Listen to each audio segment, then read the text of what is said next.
Bismillahirrahmanirrahim. Assalamualaikum warahmatullahi wabarakatuh. Selamat pagi anak-anak semuanya. Kembali lagi dengan materi komputer akuntansi kelas 12, penyesuaian yang kedua. Oke. Untuk transaksi penyesuaian yang kedua, di sini ada data penyesuaian, ada 4 data. Yang pertama ada persediaan akhir store surplus, jadi berkaitan dengan store surplus. Yang kedua terkait dengan sewa toko bulan Desember. Yang ketiga terkait dengan asuransi, dan yang keempat terkait dengan CKP atau cadangan kerugian piutang. Nah, kita harus memasukkannya satu-satu ya, biar nanti untuk memonya enak, kita tidak ribet gitu.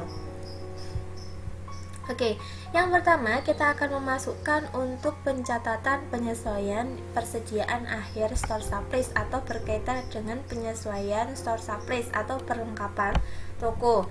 Nah, di sini disebutkan bahwa persediaan akhir store surplus ada senilai 3.750.000. Oke, kalian lihat persediaan akhir store surplus. Oke, nggih. Persediaan akhir store surplus. Oke.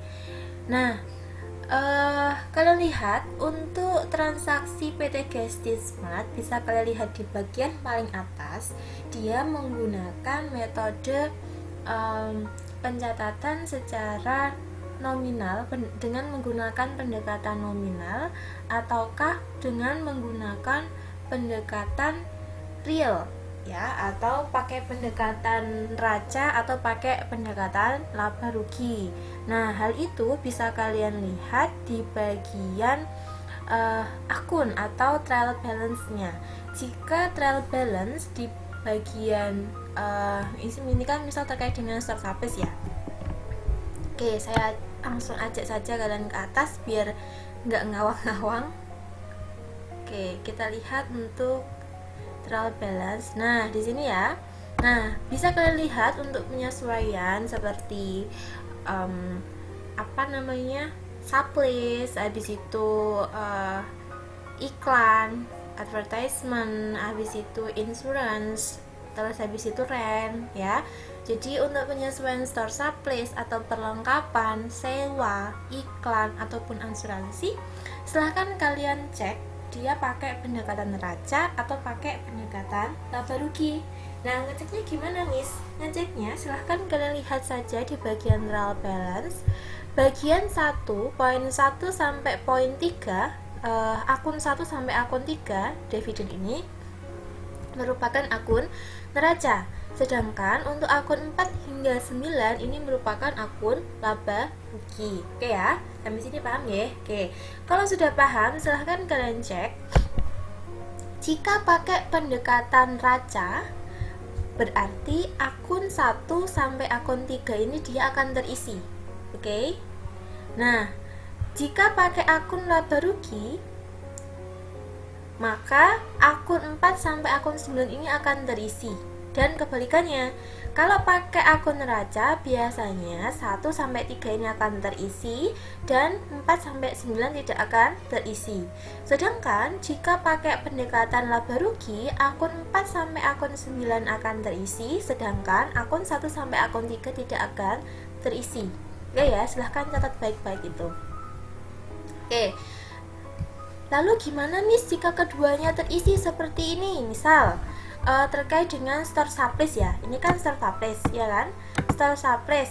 Oke, store surplus di sini kan terisi 9.800.000. Oke ya. Oke.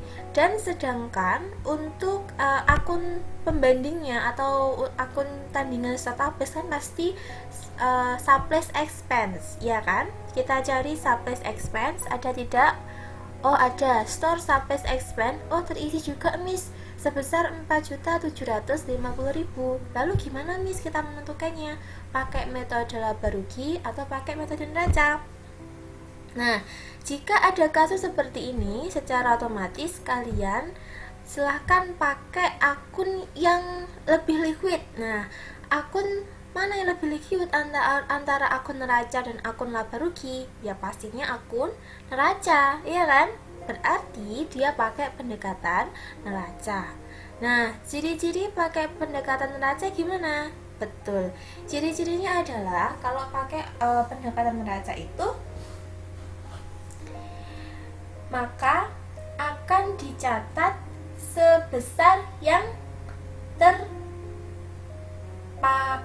Kalau pendekatan neraca, maka akan dicatat sebesar yang terpakai. Oke ya, catat sebesar yang terpakai. Dan biasanya jurnalnya adalah beban. Oke, tak catat ya, biar kalian tidak bingung. Pendekatan neraca. Oke, pendekatan neraca. Nah, ciri-cirinya itu dia akan dicatat sebesar yang terpakai, bukan yang tersisa. Oke. Dan biasanya dicatat, dan biasanya yang tercatat adalah akun neraca atau akun 1-3 ya. Oke, jurnalnya gimana? Jurnalnya biasanya adalah seperti ini. Beban, jadi kita akan mendebit beban terlebih dahulu. Beban X misal. X ini saya artikan bisa sebagai iklan, bisa sebagai asuransi, bisa sebagai perlengkapan, ataupun bisa sebagai sewa. Beda-beda ya. Jadi antara 4 itu pasti sama beban depannya, belakangnya akan menyesuaikan. Oke. Nah, sebelah kreditnya apa? Ya, akun terkait. Misal store supplies berarti misal perlengkapan, ya berarti supplies. Misal asuransi berarti insurance. Misal iklan berarti advertisement, ya kan? Misal sewa berarti rent dan sebagainya. Oke, misal saya pakai ini adalah supplies, berarti ya beban supplies. Oke. Selanjutnya di sini pasti supplies.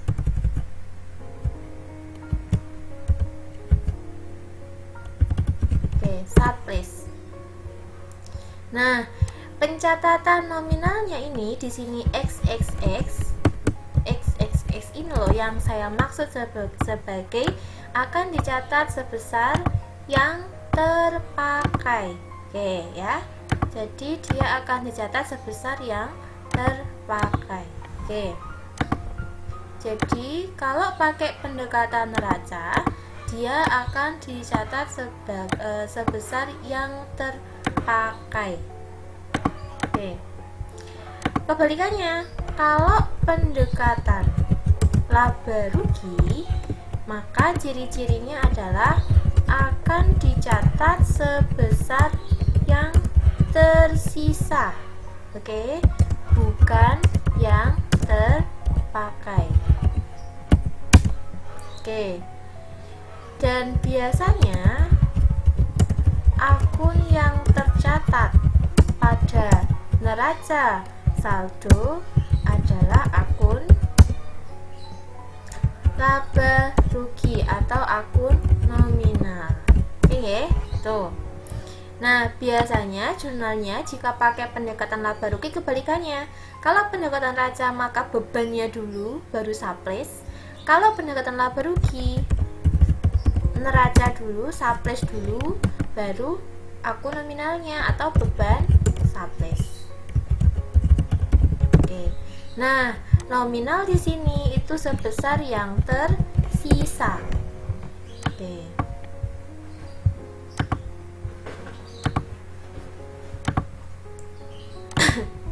Jadi kalau pakai pendekatan neraca ya, di sini sebesar yang tersisa dan nominalnya sebesar yang tersisa. Oke, jadi ini bedanya. Oke ya. Nah, caramu enak untuk mengingat adalah ingat-ingat saja. Jika pendekatan neraca, maka jurnalnya pasti beban. Oke ya. Kalau jurnalnya di sebelah debit beban, maka nominalnya pasti adalah yang terpakai, sebesar yang terpakai, atau yang sudah dipakai, atau yang sudah dikeluarkan. Oke.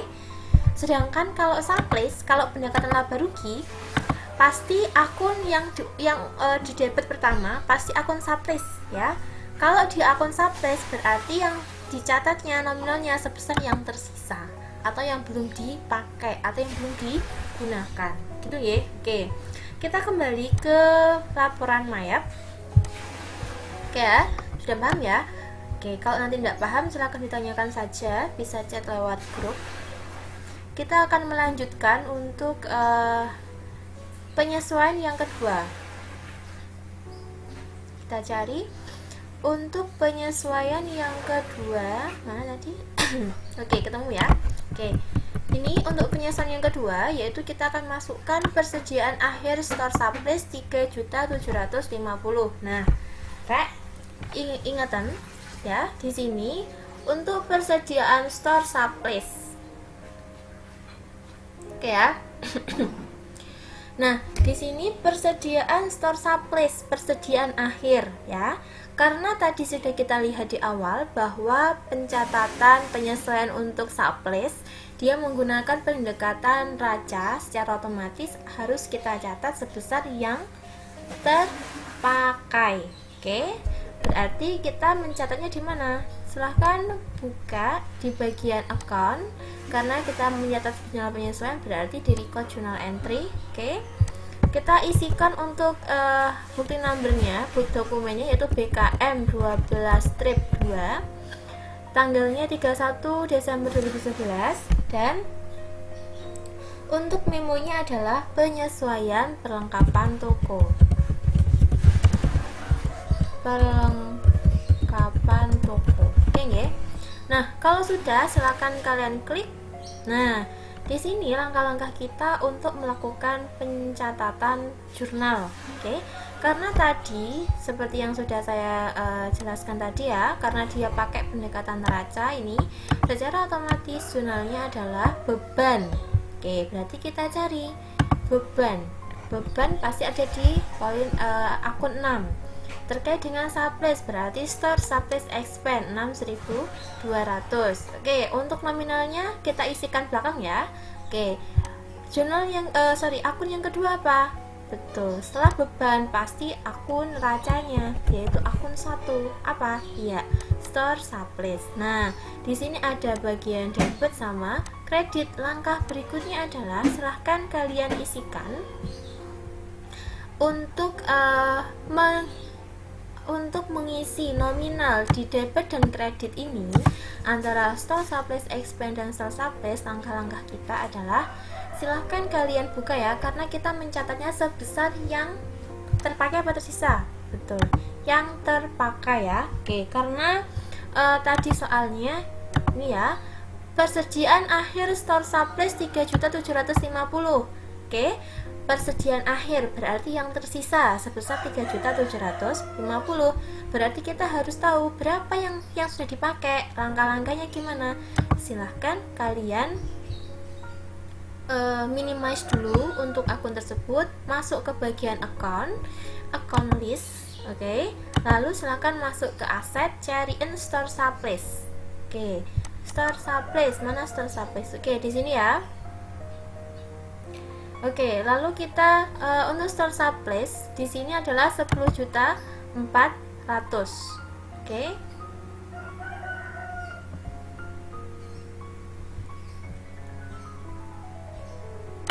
Coba kita hitung 10.400.000 dikurangi dengan sisanya tadi berapa? 3 juta. Sisanya berapa? 3.750.000. Oke, 3.750.000. Oke, berarti berapa yang sudah dipakai? Oke ya, yang sudah dipakai berapa? Yaitu sebesar 6.650.000. Paham ya langkah-langkahnya? Jadi langkah-langkahnya adalah silakan kalian cari dulu nominal dari store sublease, yaitu yang ada di buku besar. Bisa kalian masuk di account list, carian bagian aset store sublease.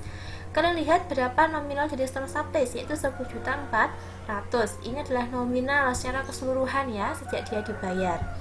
Nah, karena sudah terjadi beberapa waktu, di sini disebutkan bahwa persediaan akhir atau sisa store sublease itu sebenarnya 3.750.000. Oke. Karena sisanya segini, padahal di catatan kita masih 10.400.000, harus kita lakukan penyesuaian. Oke ya. Berarti untuk mengetahui berapa nilai yang sebenarnya terpakai, yang sebenarnya terpakai adalah ya 10.400.000 ini, silakan kalian kurangi dengan sisanya, yaitu 3.750.000. Hasil akhirnya berapa? 6.650.000. Oke nggih, paham nggih sampai sini? Oke. Kalau sudah, silahkan kalian masukkan ke dalam jurnal, yaitu store sublease expense sebelah debit 6.650.000, sebelah kredit store sublease 6.650.000. Pastikan out of balance-nya adalah 0. Klik R, Ctrl R untuk melakukan rekap transaksi. Oke, kalau sudah silahkan klik record. Oke. Transaksi untuk 12 BM2 sudah selesai, transaksi pertama ya. Kita lanjutkan untuk BM12-2, transaksi yang kedua, yaitu beban sewa toko. Nah, silahkan kalian lihat perbedaannya antara nomor 1 dan juga nomor 2. Kalau nomor 1 di sini persediaan akhir store sublease, jadi yang tersisa ya. Sedangkan untuk beban sewa toko bulan Desember di sini adalah beban sewa toko bulan Desember. Yang namanya beban adalah pasti yang dia keluarkan atau yang telah dia pakai. Oke. Kalau sudah seperti itu, berarti langkah-langkah kita adalah melakukan pencatatan. Ingat, beban ya. Kalau sudah beban berarti dia sudah artinya sudah yang benar-benar terjadi. Langkah kita adalah mencari berapa nilai yang tersisa. Oke. Kalau seperti itu berarti langsung saja kita tidak perlu untuk menghitung atau tidak perlu mengurangkan seperti poin 1. Langsung saja kita catat ya dengan beban sewa toko bulan Desember 2.500.000 karena dia pakai pendekatan neraca. Pastinya apa? Pastinya gimana? Pastinya jurnalnya gimana? Iya, jurnalnya yaitu pasti beban yang didahulukan. Kita isikan untuk buktinya yaitu BM12-2, tetap ya.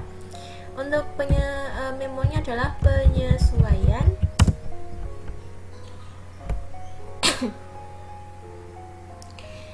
beban sewa toko. Oke. Karena dia pakai pendekatan neraca, secara otomatis akun yang didebet utama adalah beban sewa. Kita lihat rent expense. Oke, sebesar berapa? Karena dia sudah menunjukkan besar nominal yang terpakai, ya berarti langsung saja ditulis 2.500.000. Oke. Nah, akun tandingannya apa? Matching konsep biar antara debit dan kredit seimbang. Betul, yaitu rent. Akun 1 atau prepaid rent. Oke ya. Oke. Sebesar 2.500.000. Pastikan out of balance-nya 0 kalau sudah klik R. Ctrl R, record. Oke. Transaksi yang ketiga sudah selesai. Selanjutnya kita akan masuk ke transaksi yang ke BM12-2 yang ketiga, yaitu beban asuransi. Sama ya, antara beban poin ketiga dan juga poin kedua, kata-katanya yaitu beban asuransi bulan Desember. Yang namanya beban asuransi bulan Desember secara otomatis dia adalah pemakaian untuk bulan Desember ya. Pemakaian untuk bulan Desember. Jadi adalah yang terpakai. Oke. Berarti untuk jurnalnya gimana? Sekarang kita masukkan sama ya di record journal entry yaitu BM12-2, masih step 2. Memonya penyesuaian beban asuransi. Oke. Nah, Karena dia pakai pendekatan neraca, berarti kita pasti untuk akun yang di sebelah debit adalah akun beban. Kita cari beban yang berhubungan dengan asuransi, yaitu insurance expense. Dicatat sebesar berapa? Yang ada di sini tidak usah kita sesuaikan lagi, yaitu sebesar 1.250.000. Kita masukkan 1.250.000. Oke, di sebelah debit ya. Sekarang sebelah kreditnya yaitu prepaid insurance, yaitu 1.250.000. Ctrl N untuk mengecek rekap transaksinya. Oke, kalau sudah sesuai klik OK, baru klik record. Oke,